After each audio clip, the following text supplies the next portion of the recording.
O que os novos estudos estão mostrando é que o coração humano é o mais forte gerador biológico de campos elétricos e campos magnéticos no corpo humano. Então, o nosso coração tem a capacidade de gerar os mesmos campos dos quais as coisas do nosso mundo são feitas. Os nossos próprios livros de física dizem: se você quiser mudar as coisas da realidade, você tem que mudar ou o campo elétrico ou o campo magnético, e há um termo para ambos. O efeito Stark e o efeito Zeeman, que nos permitem mudar o campo eletromagnético. A nossa própria ciência está nos dizendo isso. Então, o que as descobertas agora estão mostrando é que quando temos um sentimento em nosso coração, estamos realmente criando ondas eletromagnéticas que mudam a qualidade dos átomos do nosso mundo. Eles literalmente interrompem o fluxo do tempo e espaço e reorganizam as coisas de que esse mundo é feito. E na medida em que somos treinados e condicionados para fazer isso nesse nível, afetamos nossa realidade. Para algumas pessoas isso é mínimo, para algumas pessoas isso parece milagroso. Alinhar-se a tudo isso, é isso que as tradições antigas sempre disseram. Somos convidados a sentir os sentimentos, dentro do nosso coração, para as coisas que gostaríamos de experimentar em nossas vidas, sentir como se elas já tivessem acontecido, em vez de pedir para que elas aconteçam. Esse sentimento impotente em nosso mundo, que todos nós fazemos de vez em quando, e não há nada errado em pedir intervenção. Mas o que a ciência está mostrando vem de um contexto. Há textos de 5.000 anos de idade que nos deixaram instruções. Instruções muito claras. E elas disseram: quando você quiser mudar seu corpo ou mudar seu mundo, ao invés de sentir o que você não tem, se sinta como se já tivesse acontecido. E isso parece não fazer muito sentido para nós. Soa como hocus-pocus para um cientista. Até entendermos que quando temos esse sentimento, o que estamos literalmente fazendo é criar um modelo eletromagnético. É a planta em nosso coração em que o material quântico do universo congela em torno de nós. Nos dá a realidade que corresponde ao que sentimos. E por enquanto, todos nós fazemos isso inconscientemente de vez em quando. Eu acho que estamos chegando a uma época da história agora, onde reconhecemos que somos uma família nesse planeta. E que quando nos unimos em cooperação, não que imponhamos a nossa vontade, ou controlamos ou manipulamos a nossa realidade. Não é disso que se trata. O físico John Wheeler, colega de Einstein, chamou de participação. Ele disse que participamos no tipo de criação, o tipo de realidade que nós escolhemos ter. Seja a biologia de um corpo humano ou a paz entre as nações, em uma ampla área geográfica. E o papel que nós desempenhamos é determinado diretamente pela nossa vontade de aceitar o nosso papel como parte disso. E isso muda tudo. Muda tudo porque, por 300 anos de ciência, temos sido condicionados a acreditar que somos separados do mundo, que temos muito pouco poder sobre qualquer coisa que aconteça no nosso mundo, que somos vítimas de qualquer que seja a vida trazida para o nosso caminho, e nós só precisamos fazer o melhor que pudermos fazer. E você espera que o melhor aconteça. E tudo agora está começando a mudar, e é a nossa própria ciência que está se aproximando, em uma linguagem em que confiamos. A língua da física quântica e ciência. Eles estão se aproximando dos próprios princípios que dizem precisamente as mesmas coisas, que em alguns casos têm sido estudadas há 5, 6 mil anos. Por isso está trazendo aqueles dois modos de conhecimento, dois grandes caminhos, ciência e espiritualidade, deixando-as juntas em uma única sabedoria, que é maior do que qualquer uma delas quando não estão juntas, e nos ajudando a nos tornarmos pessoas melhores, a criar um mundo melhor, e enfrentar com esperança os desafios que iremos encontrar. É uma época muito emocionante em nosso mundo. Existe um campo inteligente de energia que permeia nossa realidade física. Sabemos que esse campo está lá, tem sido documentado. É o que é chamado de campo de energia não convencional. Não funciona como a eletricidade. Então nunca tivemos equipamentos para medi-lo. Estávamos tentando medir com equipamento que mede coisas como sinais de televisão ou ondas de rádio. E a energia não trabalha dessa forma. Então, somente no final dos anos 90, início dos anos 2000, que realmente tivemos ampla disseminação e acesso à tecnologia para medir essas coisas. Houve pioneiros no final do século XVIII, Tesla e outros pesquisadores. Certas pessoas que tinham vislumbres, insights sobre como o nosso mundo funciona. E eles estavam nos dizendo isso há mais de 100 anos.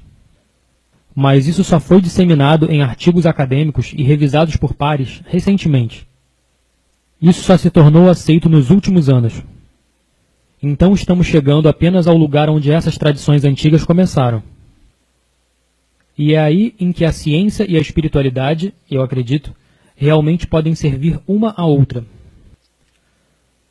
Porque os cientistas dizem, ok, há um campo lá fora em que tudo se conecta, nós influenciamos esse campo. E então eles dizem, o que fazemos com isso? Coçam suas cabeças dizendo, o que nós fazemos com isso? As antigas tradições e as nossas mais queridas tradições espirituais indígenas começaram a partir desse ponto. Eles disseram, sim, tudo é conectado. Greg, você está falando de ter esses sentimentos no coração. Nós pensávamos que nossos pensamentos criavam nossa realidade. Você ouve muito isso, então não são os pensamentos que estão realmente fazendo isso. Pensamentos são importantes, mas essa é a novidade. Estudos recentes estão mostrando que o cérebro humano também cria campos eletromagnéticos, mas eles são relativamente fracos em comparação ao coração. O coração é cerca de 100 vezes mais forte eletricamente do que o cérebro humano.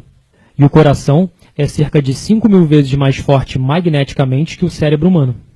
Por isso, se vamos criar um campo elétrico ou magnético que afeta a nossa realidade, provavelmente não pode ser feito com o pensamento. E é por isso que é muito mais difícil. É muito mais fácil sentir o sentimento com nossos corações. Assim, nossos cérebros criam a imagem que nós modelamos, nós simulamos com o nosso cérebro. O que é que nós gostaríamos de ver? O que é que gostaríamos de experimentar? E uma vez que temos isso internamente, podemos sentir o sentimento de gratidão e apreciação pelo que já está acontecendo. E isso dá poder ao que estamos pensando. E isso é uma tecnologia interna muito poderosa, que aparentemente foi perdida para o Oeste, cerca de 2 séculos atrás. E agora as instruções acabaram de ser encontradas. E muitos dos textos foram recuperados nos últimos 100 anos, em escolas específicas, Biblioteca Nag Hammadi, Biblioteca Copta, as bibliotecas tibetanas. Lá eles preservaram as instruções em seus textos, que nos dizem como o uso é muito poderoso em sua tecnologia. E nossa ciência está recuperando esse atraso com eles. Os cientistas agora estão começando a entender. É a consciência, é a nossa crença, é a maneira como sentimos, as limitações que temos aceito culturalmente, através de nossas famílias ao longo da história. O que os cientistas disseram é que nós tendemos a dar grande crédito aos nossos limites, em vez de pensar em nós mesmos como seres capacitados. E independentemente de estarmos conscientes disso ou não, a crença subconsciente de que nós somos vítimas sem poder nesse mundo tem uma tremenda influência em tudo o que fazemos.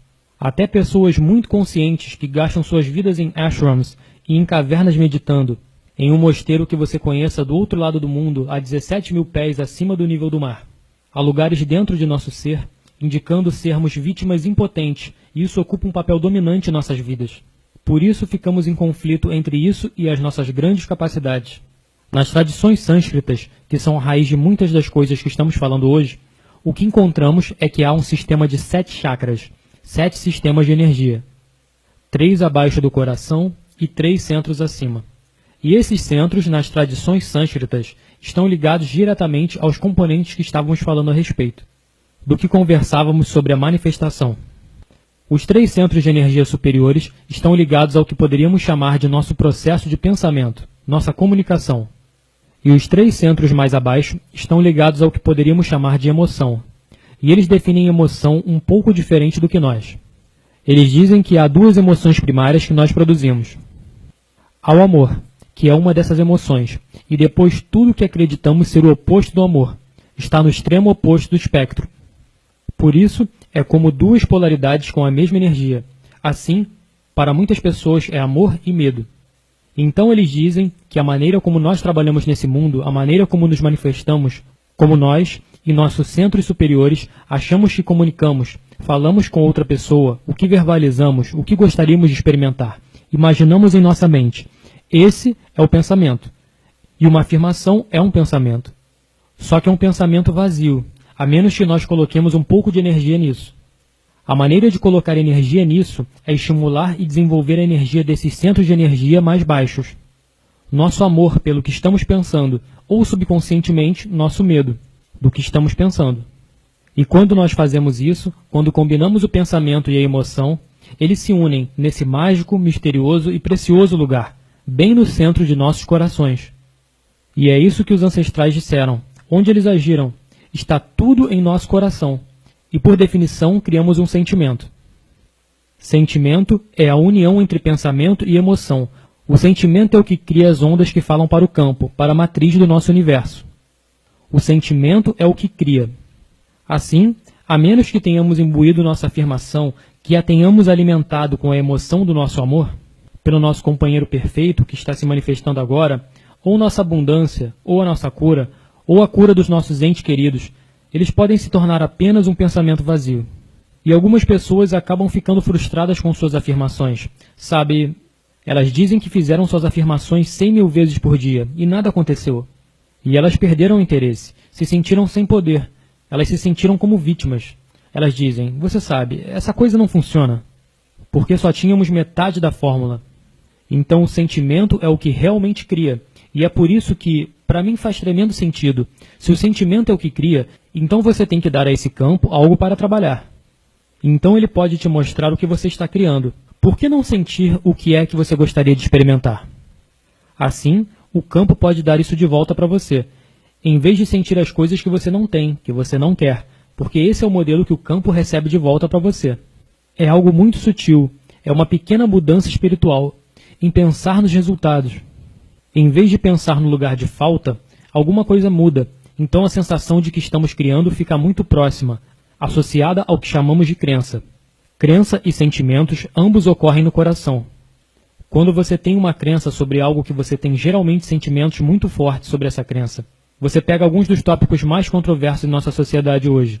Aborto, suicídio assistido, você sabe, o direito de morrer, eutanásia. E sempre que você traz esses tópicos, há um monte de sentimentos que circundam as crenças que temos com relação a isso. Então eles estão intimamente relacionados. Então você faz a pergunta, é importante crer? Sim, é importante. No grau que acreditamos ser curados, para esse grau, quando começamos a criar os tipos de padrões em nosso corpo, nosso coração vai enviar os sinais para o nosso cérebro dizendo, esse corpo está curado. Então o cérebro vai inundar o corpo com a química que permitirá a cura. Já vimos isso documentado, medicamente. Então isso acontece dentro de nossos corpos. O mesmo princípio agora está sendo documentado além de nossos corpos. Então o efeito não se limita aos nossos corpos. Esse campo carrega esses efeitos além de nossos corpos no nosso mundo físico. Dessa forma, nós influenciamos. Sim, eu não estou usando a palavra controlar ou manipular. Não estamos impondo a nossa vontade quando influenciamos. Nós temos a capacidade de influenciar o resultado dos eventos em nossas vidas, individual e coletivamente.